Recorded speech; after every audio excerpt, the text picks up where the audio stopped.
जय हिंद दोस्तों। सब्सक्राइब कीजिए स्टडी विद गुरुजी चैनल को और बेल आइकन दबाइए स्टडी वीडियो सबसे पहले देखने के लिए।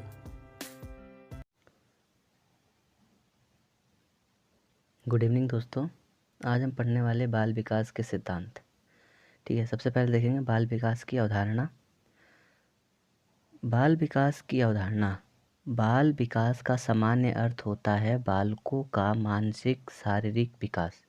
विकास शारीरिक, मानसिक, सामाजिक, संज्ञानात्मक, भाषाई तथा धार्मिक इत्यादि होता है। विकास का संबंध गुणात्मक कार्यकुशलता, ज्ञान, तर्क, नवीन विचारधारा एवं परिमाणात्मक लंबाई, वृद्धि, भार, वृद्धि अन्य दोनों से है। ठीक है, जो विकास होता है वो शारीरिक विकास होता है, मानसिक विकास होता है, सामाजिक विकास होता है, संज्ञानात्मक विकास होता है, भाषाई विकास होता है और धार्मिक विकास होता है। ठीक है, इसमें दो होते हैं, गुणात्मक होता है और एक होता है परिमाणात्मक। गुणात्मक होता है कार्यकुशलता, ज्ञान, तर्क, नवीन विचारधारा। परिमाणात्मक में होता है लंबाई, वृद्धि, भार, वृद्धि तथा अन्य। ठीक है, स्किनर महोदय ने कहा है विकास एक क्रमिक एवं मंद गति से चलने वाली प्रक्रिया है। यानी कि जो विकास होगा वो एक क्रम में चलेगा और मंद गति, धीरे धीरे चलेगा। ठीक है, क्रो एंड क्रो ने कहा है बाल मनोवैज्ञानिक वह वैज्ञानिक की वह शाखा है जिसमें जन्म से परिपक्वता अवस्था तक विकसित हो रहे मानव का अध्ययन किया जाता है। ठीक है, जन्म से लेकर के जब तक बालक मैच्योर नहीं हो जाता तब तक का अध्ययन किया जाता है। ठीक है, बाल विकास के सिद्धांत देखेंगे तो बाल विकास के निम्नलिखित सिद्धांत है। ठीक है, पहला सिद्धांत है निरंतरता का सिद्धांत। इस सिद्धांत के अनुसार विकास एक न रुकने वाली विकास है ये कभी रुकने वाली नहीं है, प्रक्रिया है। माँ के गर्भ से ही यह प्रक्रिया प्रारंभ हो जाती है। तो ये सबसे ज़्यादा इम्पोर्टेंट है कि विकास कब से प्रारंभ होता है, तो माँ के गर्भ से। कब से? माँ के गर्भ से, और मृत्यु पर्यंत चलता है, मृत्यु तक चलती रहती है जब तक मृत्यु ना हो जाए। ठीक है, दूसरा है समान प्रतिमान का सिद्धांत। तो इस सिद्धांत के अनुसार बालकों का विकास और वृद्धि उनकी अपनी व्यक्तिगतता के अनुरूप होती है। इसी के कारण उनमें पर्याप्त विभिन्नताएं देखने को मिलती है। ठीक है, अलग अलग बालक अलग अलग तरीके से विकास करते हैं, उनके अंदर बहुत सारी विभिन्नताएं देखने को मिलती है। किसी की विकास की गति तीव्र और किसी की मंद होती है। ठीक है, कक्षा में देखते हैं कोई बच्चा जो होता है उसकी बुद्धि बहुत तेज होती है। ठीक है, कोई बच्चा एक ही उम्र के होते हैं लेकिन किसी का वजन बहुत ज़्यादा होता है, बहुत कम होता है, किसी की बुद्धि बहुत तेज होती है, बहुत कम होता है। ठीक है, गैसल के अनुसार दो व्यक्ति समान नहीं होते परंतु सभी बालकों का विकास क्रम समान होता है। ठीक है, जो दो व्यक्ति होंगे वो कभी भी समान नहीं होंगे। ठीक है, किसी में कोई गुण होगा, किसी में कोई गुण होगा, परंतु सभी बालकों में विकास की क्रम जो होगा समान होगा। ठीक है, आगे विकास के क्रम की एकरूपता। यह सिद्धांत बताता है कि किसी की गति एक जैसी न होने पर्याप्त व्यक्तित्व अंतर पाए जाने पर भी विकास के क्रम कुछ एकरूपता दर्शन होते हैं। उदाहरण के लिए मनुष्य जाति के सभी बालकों की वृद्धि शीर्ष की ओर से प्रारंभ होता है। ठीक है, प्रत्येक बालक का जो होता है शीर्ष से पैर की ओर विकास होता है। आगे चौथा है कि वृद्धि एवं विकास की गति की दर एक सी नहीं होती। ठीक है, वृद्धि और विकास की गति की दर एक सी नहीं होती। विकास की प्रक्रिया जीवन पर्यंत चलती तो है, किंतु इस प्रक्रिया में विकास की गति हमेशा एक जैसी नहीं होती। शिशुअवस्था के दौरान शुरू के वर्षों में यह गति तीव्र होती है, शिशुअवस्था में तीव्र होती है मतलब तेजी से होती है, परंतु बाद के वर्षों में मंद पड़ जाती है। जैसे वो शिशुअवस्था खत्म होता है, जैसे बच्चा जन्म लेता है 2 साल तक बहुत गति तेजी से रहती है, फिर उसके बाद मंद पड़ जाती है। पुनः किशोरावस्था में प्रारंभ तेजी से हो जाती है। ठीक है, उसके बाद अधिक समय तक बनी रहती है, किशोरावस्था में अधिक समय तक बनी रहती है, 12 से लेकर 18 साल तक। ठीक है, पांचवा विकास सामान्य से विशेष की ओर चलता है। विकास और वृद्धि की सभी दिशाओं में विशिष्ट क्रियाओं से पहले उनके समान रूप से दर्शन होते हैं। जैसे अपने हाथ से कुछ चीज़ पकड़ने। ठीक है, जो बालक होता है अपने हाथ से पहले कुछ पकड़ने के लिए चीज़ पकड़ने से पहले बालक इधर उधर हाथ मारने, जो छोटा सा बच्चा होता है पहले कि उसको किसी चीज़ को पकड़ने के लिए इधर उधर हाथ मारने तथा फैलाने की कोशिश करता है। इसी तरह शुरू में एक नवजात शिशु के रोने तथा चिल्लाने में उसके सभी अंगों का प्रयत्न भाग लेता है। जब कोई बच्चा रोता है तो अपने सारे अंगों को, हाथ पैर को पटक करके रोता है। बाद में केवल आंसू निकलते हैं। जब थोड़ा सा बड़ा हो जाता है तो जब वो रोता है तो केवल उसके आंसू निकलते हैं। ठीक है। छठा देखिए, एकीकरण का सिद्धांत। इसके अनुसार बालक पहले संपूर्ण अंग और फिर अंग के भागों को चलाना सीखता है। पहले बालक क्या करता है, हाथ पैर सर सब हिलाता है, लेकिन उसके बाद इसके बाद वह उन भागों को एकीकरण करना सीखता है। उदाहरण के लिए बालक पहले हाथ को, फिर उंगलियों को, फिर हाथ और उंगलियों को एक साथ चलाना सीखता है। पहले बालक केवल हाथ चलाता है, उसके बाद धीरे धीरे वो अपनी उंगलियों पर काबू करता है और उंगलियों भी चलाना सीख जाता है। सातवां है, विकास की भविष्यवाणी की जा सकती है। विकास की भविष्यवाणी की जा सकती है। एक बालक की अपनी बुद्धि और विकास के गति को ध्यान में रखकर उसके आगे बढ़ने की दिशा स्वरूप के बारे में भविष्यवाणी की जा सकती है। यदि कोई बालक है जिसकी मानसिक स्तर बहुत तेज है तो उसे हम बता सकते हैं कि आगे भी इसकी मानसिक योग्यताएं बहुत सही रहेंगी। ठीक है। अगर कोई बालक है जो पढ़ने में बहुत शुरू से ही बहुत सही है तो आगे भी पढ़ने में बहुत सही रहेगा। ठीक है। आठवां है, विकास लंबवत सीधा ना होकर वर्तुलाकार होता है। ठीक है। वह एक ऐसी गति से सीधा चलकर विकास के प्रारंभ नहीं होता, बल्कि बढ़ते हुए पीछे हटकर अपने विकास को परिपक्व और स्थायी बनाते हुए वर्तुलाकार आकृति को बढ़ाता है।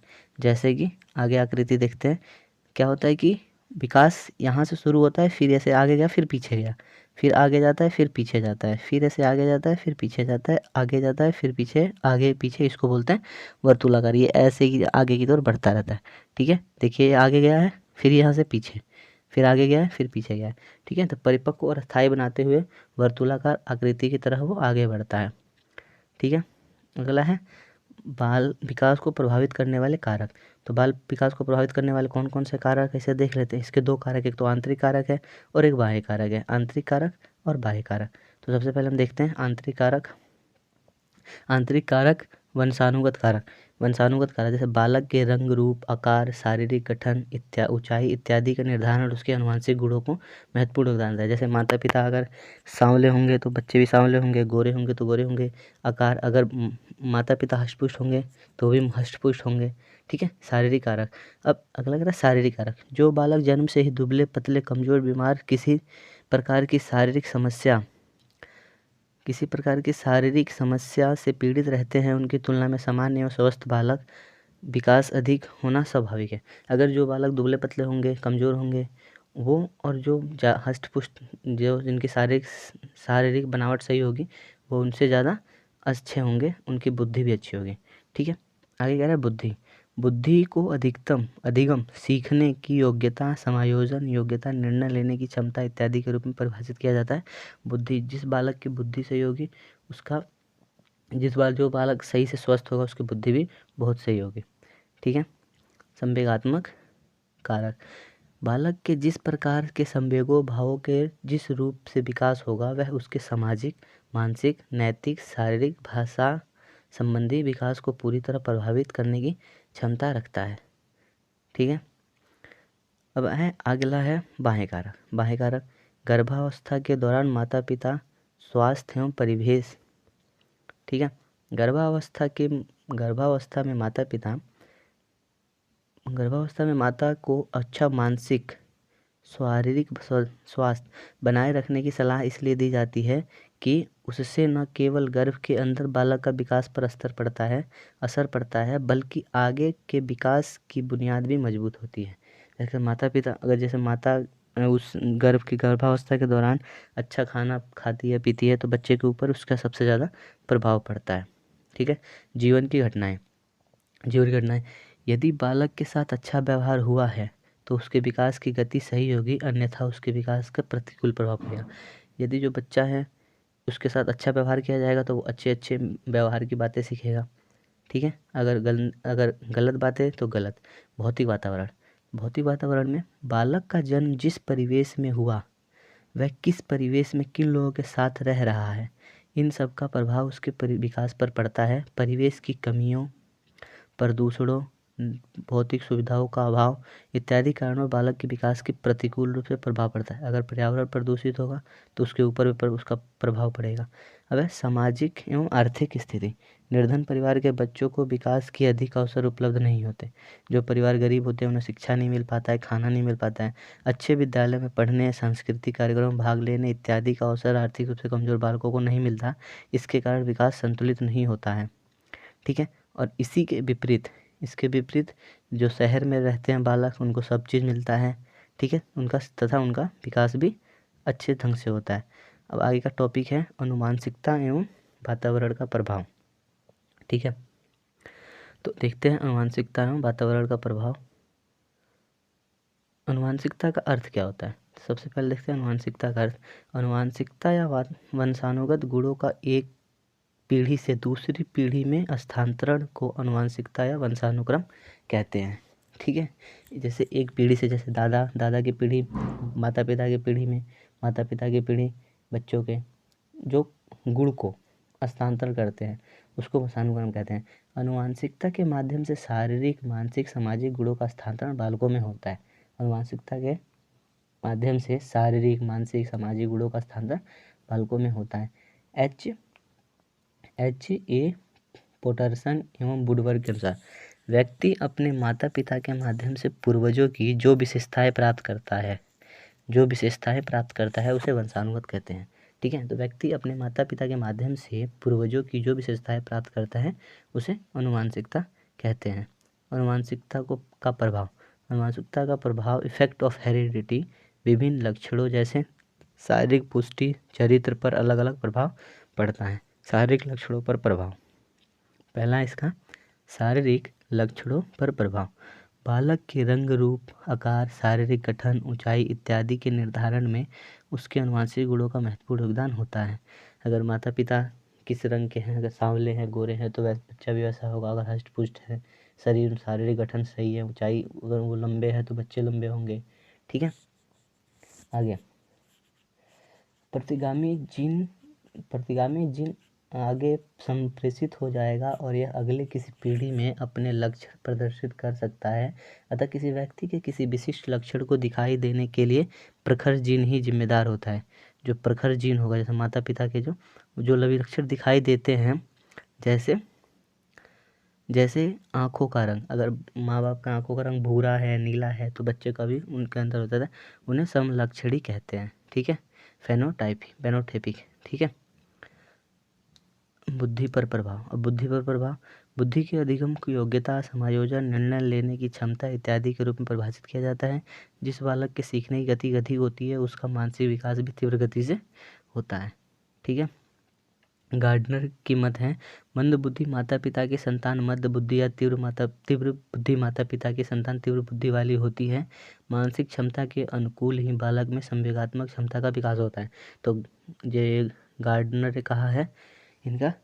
ठीक है। गोडार्ड का मत है कि मंद बुद्धि माता पिता की संतान मध्य बुद्धि तथा तीव्र बुद्धि माता पिता की संतान तीव्र बुद्धि वाली होती है। ठीक है। चरित्र पर प्रभाव। डगडेल नामक मनोवैज्ञानिक ने अपने अनुसंधान के आधार पर यह बताया कि माता पिता के चरित्र का प्रभाव भी उसके बच्चों पर पड़ता है। ठीक है। माता पिता का चरित्र कैसा है? ठीक है। अगर चरित्र अच्छा है तो बच्चों पर भी पड़ेगा अच्छा, अगर माता पिता का चरित्र अच्छा नहीं है तो बच्चे पर भी चरित्र अच्छा नहीं पड़ेगा। अब वातावरण का अर्थ। वातावरण किसे कहते हैं? वातावरण से क्या अभिप्राय है देखते हैं। वातावरण का अर्थ पर्यावरण है। पर्यावरण दो शब्दों परि प्लस आवरण के मिलने से बना है। परि का अर्थ होता है चारों ओर, आवरण का अर्थ होता है ढका हुआ। ठीक है। ढका हुआ। इस प्रकार पर्यावरण का अर्थ हुआ चारों ओर से घेरने वाला। प्राणी या मनुष्य जल, वायु, वनस्पति, पहाड़, पठार, नदी, वस्तु आदि से घिरा हुआ है। यही सब मिलकर पर्यावरण का निर्माण करते हैं। ठीक है। एनास्टेसी के अनुसार पर्यावरण वह चीज़ है जो व्यक्ति के जीवन के अलावा उसे प्रभावित करती है। जिस वर्ड के अनुसार जो किसी एक वस्तु को चारों ओर से घिरे हुए है, तथा उस पर प्रत्यक्ष प्रभाव डालता है पर्यावरण कहलाता है। किसी एक वस्तु को चारों ओर से घिरे हुए, मतलब चारों तरफ से घेरा हुआ है, उसी को हम पर्यावरण कह सकते हैं। वातावरण का प्रभाव वातावरण पहाड़ी क्षेत्रों में रहने वाले लोगों का कद छोटा होता है, जबकि मैदानी क्षेत्रों में रहने वाले लोगों का शरीर लंबा और गठीला होता है। ठीक है। अनेक पीढ़ियों से निवास स्थल में परिवर्तन करने के बाद उपरोक्त लोगों के कद एवं रंग में अंतर का प्रभाव वातावरण के प्रभाव के कारण देखा जाता है। यदि कोई साउथ में रह रहा है और वो चला जाए जम्मू कश्मीर या हिमाचल उत्तराखंड, तो उनके कलर में, उनके जो रंग होगा उसके अंदर और कद में परिवर्तन आ जाता है। ठीक है। ये सब पर्यावरण के इफेक्ट है। अब है कि प्रजाति की श्रेष्ठता पर प्रभाव। कुछ प्रजातियों की बौद्धिक श्रेष्ठता का कारण वंशानुगत न होकर वातावरणीय होता है। शहर का बालक, गांव का बालक, ठीक है, जो शहर का बालक होगा उनकी बुद्धि बहुत तेज होती है, क्योंकि वो केवल पढ़ने में, ठीक है, और केवल 5 स्टार जीवन जीने में विश्वास रखते हैं और देखते हैं। लेकिन जो गांव का बालक होता है केवल खेतों में रहता है, घर पे रहता है, ठीक है, शहर तक नहीं जा पाता है, इसलिए इनके अंदर क्या होता है, ज़्यादा विकास नहीं होता है। वे लोग इसलिए अधिक विकास कर पाते हैं क्योंकि उनके पास श्रेष्ठ शैक्षिक, सांस्कृतिक और सामाजिक वातावरण उपलब्ध होते हैं, जो शहर के होते हैं। ठीक है। व्यक्तित्व पर प्रभाव। व्यक्तित्व के निर्माण में वंशानुक्रम की अपेक्षा वातावरण का अधिक प्रभाव पड़ता है। निर्धन परिवारों में जन्मे व्यक्ति भी अपने परिश्रम एवं लगन से श्रेष्ठ सफलताएं प्राप्त करने में सक्षम हो जाते हैं। ठीक है। व्यक्तित्व प्रभाव, जैसे कि हम अंबेडकर को देख सकते हैं, ठीक है, और APJ अब्दुल कलाम को देख सकते हैं, और मतलब बहुत सारी ऐसी हस्तियां हैं जिनको देख सकते हैं कि व्यक्तित्व, अगर वो परिवार में, गरीब निर्धन परिवार में भी जन्म ले करके श्रेष्ठ सफलताएं प्राप्त करते हैं। ठीक है।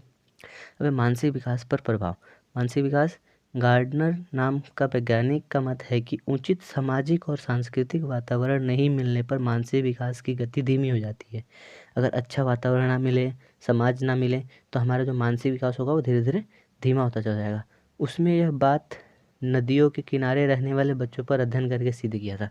ठीक है। नदी किनारे जो बच्चे रहेंगे वो केवल खेती, नदियों के बारे में जानेंगे, जबकि शहर के जो बालक होंगे जिन्हें अच्छा वातावरण मिलेगा उनकी बुद्धि ज़्यादा अच्छी होगी। ठीक है। बालक पर बहुमुखी प्रभाव। वातावरण बालक के शारीरिक, मानसिक, सामाजिक, संवेगात्मक आदि सभी अंगों पर प्रभाव डालते हैं। इसकी पुष्टि एवेरोन का एक जंगली बालक के उदाहरण से किया जाता है। एवेरोन का एक जंगली बालक होता है, ठीक है, जिसको क्या होता है कि वो जंगल में खो जाता है, एक भेड़िया उसे उठा करके ले जाता है, और पालन पोषण जंगली पशुओं के द्वारा होता है। कुछ शिकारियों ने उसे 1799 पकड़ लिया। उस समय उसकी आयु 11 या 12 वर्ष होगी। उसकी आकृति पशुओं सी हो गई थी। उसका सामान हाथों पैरों से चलता, मतलब पशुओं के जैसे हाथों पैरों से चलता था। वह कच्चा मांस खाता था। सभ्य बनाने में सभी प्रयास निष्फल रहे। जैसे मोगली का हम कार्टून देखते हैं, उसको भी वैसे ही भेड़िया उठा के ले जाते हैं और वो धीरे धीरे क्या हो जाता है, जंगली जंतुओं जैसे व्यवहार करने लगता है। ठीक है। तो आज का टॉपिक यहीं पे समाप्त करते हैं, बाकी कल देखते हैं।